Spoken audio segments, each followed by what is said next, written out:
हरे कृष्ण। 16.10 काममाश्रित्य दुष्पूरं दम्भमानमदान्विता मोहात् गृहीत्वा सद्ग्राहान् प्रवर्तन्ते शुचिव्रता। Once again, काममाश्रित्य दुष्पूरं दम्भमानमदान्विता मोहात् गृहीत्वा सद्ग्राहान् प्रवर्तन्ते शुचिव्रता। इसका मीनिंग लेते हैं। काम माश्रित्य, काम काम क्या होता है? तीव्र इच्छा, इंग्लिश में लस्ट कहते हैं, डिजायर। कोई चीज को प्राप्त करने की तीव्र, बहुत स्ट्रॉन्ग इच्छा, उसको कहते हैं काम।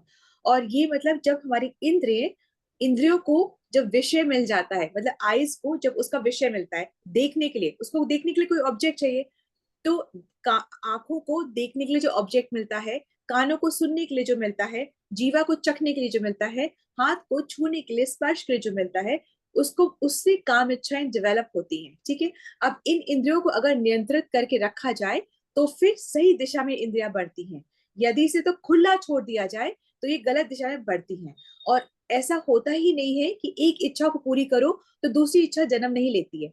एक इच्छा को पूरी करते ही दूसरी इच्छा जन्म लेती है। तो करना क्या है? करना ये है कि हम इच्छाओं को खत्म नहीं कर सकते, परंतु इच्छाओं को हम चैनलाइज कर सकते हैं कि सही इच्छा करें, सही डिजायर करें, उनको हम फिल्टर कर सकते हैं। ठीक है। और ये ज्ञान हमें भगवत गीता, श्रीमद् भागवतम के शास्त्रों को पढ़कर ही प्राप्त होता है। तो ये काम हो गया। माश्रिता मतलब अब इन काम इच्छाओं से के आश्रय में जो है, जो सिर्फ यही काम कर रहे हैं कि इस इच्छा को पूरा करना है, उस इच्छा को पूरा करना है, कोई इच्छा को दबाना नहीं है, कोई इच्छा को कंट्रोल नहीं कर रहा, जो इन इच्छाओं के आश्रय में है, जो जो इन इच्छाओं की शरणागति है। दुष्पूरम, ये इच्छाएं जो है कभी भी पूरी नहीं होती हैं। ठीक है। ये किसी भी प्रकार से इच्छाएं पूरी कंप्लीट नहीं हो सकती, इन्हें हमें पकड़ना ही, खींचना ही पड़ेगा। इच्छा को पूरा करना दूसरी इच्छा को जन्म देता है, बस इतना सा बात है। ठीक है।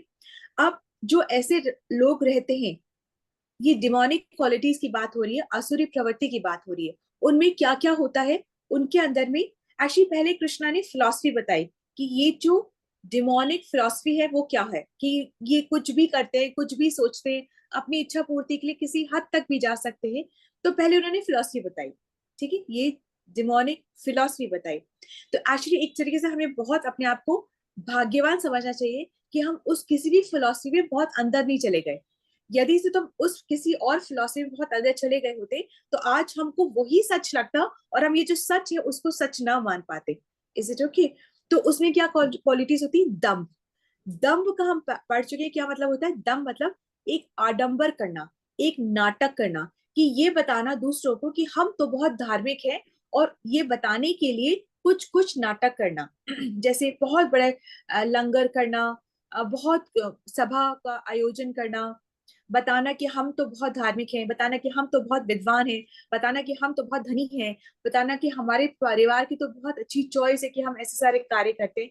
ये होता है दम। दम मतलब कि आडंबर करना, धार्मिक होने का आडंबर करना।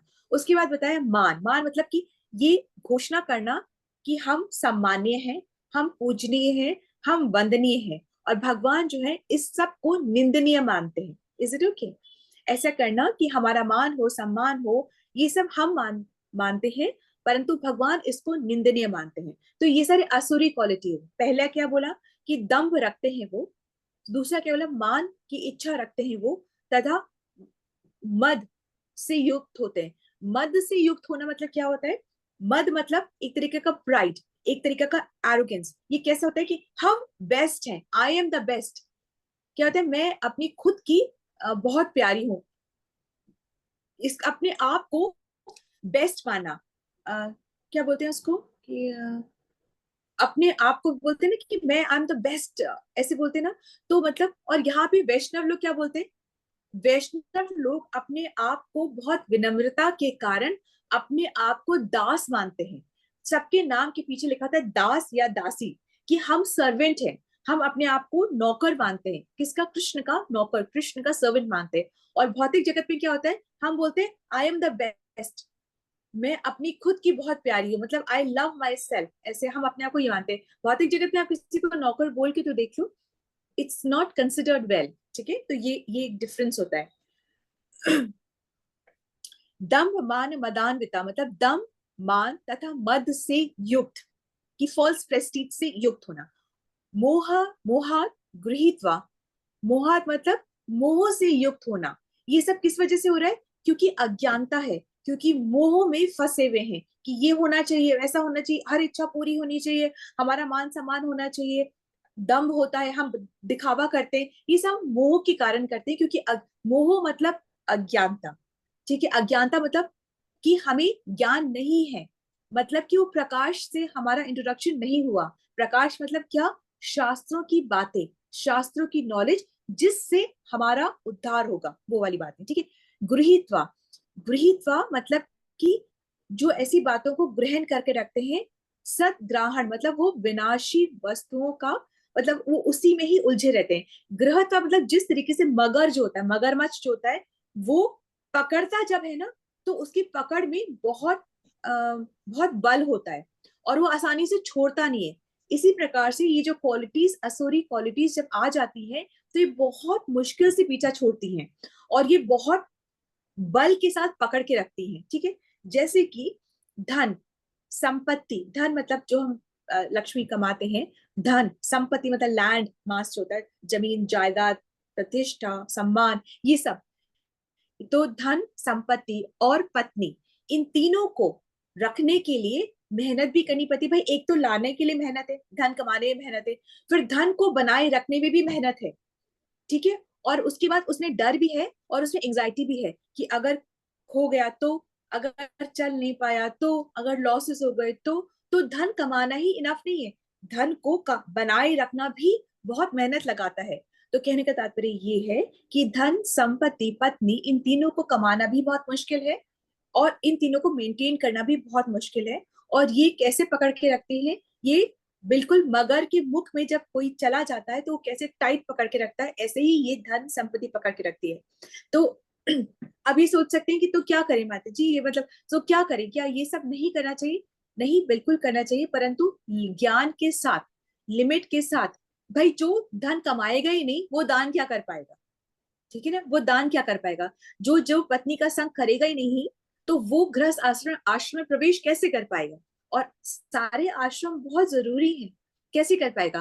परंतु ज्ञान के साथ और वैष्णवों के संग के साथ हमें सही मायनों का और सही लिमिट्स का पता चलता है। वरना क्या, हम मोह में रहते हैं और मोह में रह के सिर्फ हम अपनी इंद्रिय तृप्ति में लगे रहते हैं। भाई जब हम शास्त्र की बात नहीं मानते तो हम अपनी मन की बात मानेंगे, यही तो होता है, ठीक है। आगे बढ़ते, प्रवर्तन्ते शुचिव्रता, इन्हीं चीजों में वो घूमते रहते, विचरते। प्रवर्तन्ते मतलब इसी इन्हीं चीजों से फलते फूलते हैं, इन्हीं चीजों में वो विचरते रहते। कौन? असुरगण। और शुचिव्रता, वो मतलब कि शुचिव्रता मतलब असुचि, शुचि मतलब साफ, असुचिव्रता मतलब कि वो गंदे रहने का जैसे कि कोई व्रत लेके रखते हैं।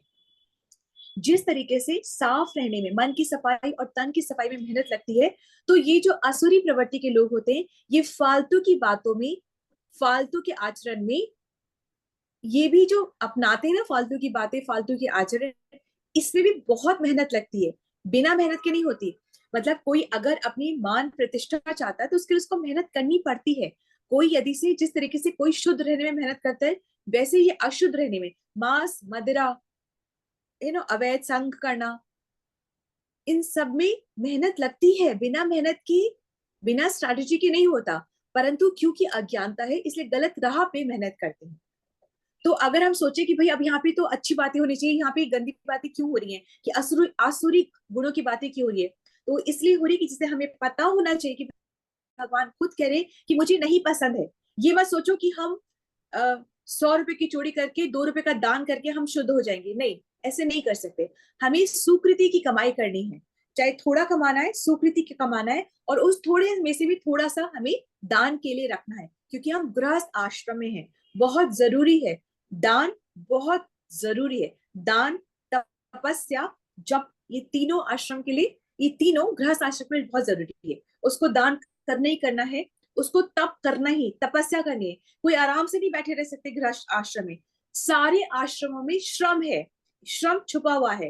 तो सारे आश्रम में श्रम, मेहनत सब आश्रम में करनी है, ठीक है। सो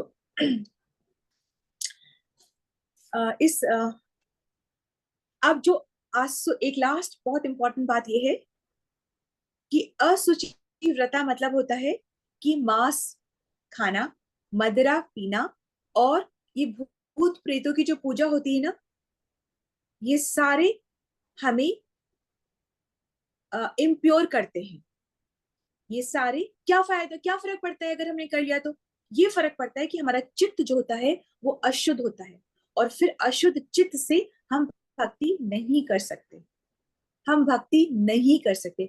अभी भी इतनी अज्ञानता है कि अगर आप थोड़ा सा ज्ञान रख करके चारों तरफ नजर घुमा के देखेंगे ना, तो आपको खुद से पता चलेगा कि चारों तरफ कितना डिस्ट्रैक्शन है और कितनी अज्ञानता है। ठीक है, बहुत अज्ञानता है। और जो असुरी लोग होते हैं वो एक्चुअली में धर्म का आचरण नहीं कर रहे होते हैं, परंतु जो उनको अच्छा लगता है उसको वो धर्म बता देते हैं। जैसे कि वर्क इज वर्शिप। ठीक है, कर्म करना है परंतु शुद्धि के लिए, और शुद्धि के बाद भक्ति करनी है, तभी भगवत मिलेगा। Hare Krishna, this understanding from today's shloka. Let's move on to another service. Srila Prabhupada की जय, श्रीमद् भगवद गीता की जय। हरे कृष्ण।